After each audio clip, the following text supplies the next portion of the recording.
L'heure est grave, mais vraiment grave. Ce que vous allez entendre, nous ne l'avons pas entendu dans les médias. On était prévenu par Netanyahou que ce qui s'est passé au pogrom d'Israël, ça pouvait arriver en Europe. Alors, écoutez, c'est hallucinant.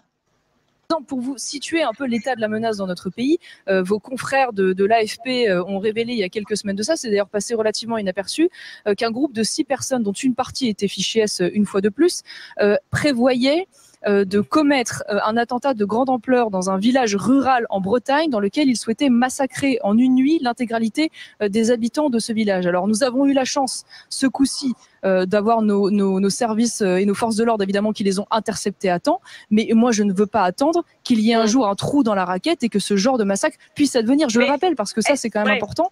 Il y a 5000 une fois de plus fichés islamistes dans notre pays, il y a 4900 agents de la DGSI et eux-mêmes indiquent qu'ils ne sont pas en capacité humaine et matérielle au regard aujourd'hui du flux d'islamistes de pouvoir assurer une surveillance 24 heures sur 24, 7 jours sur 7 de l'ensemble de ces bombes à retardement.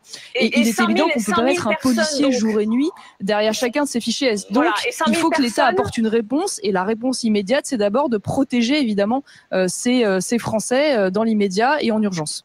Donc, vous avez entendu ce que Netanyahou avait dit au moment du pogrom en Israël, le 7 octobre, eh bien, vous voyez, il avait prédit, ça peut arriver en France. Et là, ils ont arrêté les personnes, mais qui vous dit qu'il y a un village qui ne va pas le subir? Là, vraiment, on est en danger. Et les politiques s'en fichent.